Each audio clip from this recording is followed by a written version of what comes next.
Hello hi welcome back to Harika kitchen. Lunch బాక్స్లోకి ఈజీగా అయిపోవాలి, టేస్టీగా ఉండాలి, హెల్దీగా ఉండాలంటే ఖచ్చితంగా ఈ రెసిపీని ట్రై చేయండి. ఎవరైనా సరే చాలా ఇష్టంగా తింటారు, చాలా టేస్టీగా ఉంటుంది, చేసుకోవడం కూడా అంతే సింపుల్. లేట్ చేయకుండా ఇప్పుడైతే ప్రాసెస్లోకి వెళ్ళిపోదాం. ముందుగా మిక్సీ జార్లోకి పిరికిడి వరకు పుదీనాని నీట్గా కడుక్కొని వేసుకోండి. ఆ తర్వాత దీంట్లో కొద్దిగా కొత్తిమీర కూడా వేసేసుకొని ఒకటి మీడియం సైజ్ టమాటా కట్ చేసి వేసుకోండి. ఆ తర్వాత 2 పచ్చిమిర్చి, 3 నుండి 4 వరకు వెల్లిపాయలు వేసి మెత్తగా మిక్సీ పట్టుకోండి. దీంట్లో వాటర్ ఏమీ పోయకూడదు.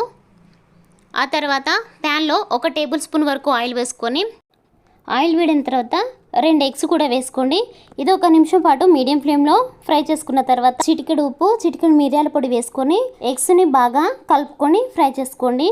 ఇది 2 నిమిషాల తర్వాత ఈ ఎగ్స్ని అంతా తీసేసుకొని పక్కకు పెట్టుకోండి.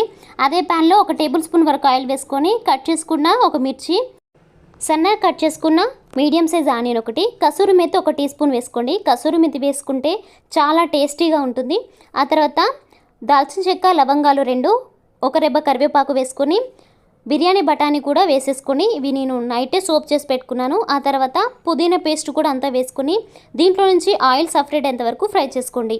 ఆ తర్వాత 1 టీ స్పూన్ వరకు పసుపు, ఫ్రై చేసుకున్న ఎగ్స్ వేసుకొని 2 నిమిషాల వరకు లో ఫ్లేమ్లో ఫ్రై చేసుకోండి. ఇలా చేసుకుంటే ఎగ్స్కి ఈ ఫ్లేవర్స్ అన్ని పట్టి చాలా టేస్టీగా ఉంటుంది. ఆ తర్వాత టేస్ట్ తగ్గట్టు సాల్ట్ కూడా వేసుకొని ఉడికించి పెట్టుకున్న అన్నాన్ని కూడా ఇందులో వేసేసుకొని కలుపుకోండి. వంటని లో ఫ్లేమ్లోనే ఉంచుకోండి. రైస్ ఉడికించేటప్పుడు కొంచెం పొడి పొడిగా వండుకుంటే చాలా టేస్టీగా ఉంటుంది. ఇలాంటి వాటి చేసుకునేటప్పుడు ఫైనల్గా కొద్దిగా కొత్తిమీర, పుదీనాతో గార్నిష్ చేసుకొని స్టవ్ ఆఫ్ చేసుకుంటే సూపర్ టేస్టీగా ఉండే, చాలా హెల్దీగా ఉండే లంచ్ బాక్స్ రెడీ. మీకు ఈ రెసిపీ నచ్చితే కామెంట్ చేయండి. Thanks for watching.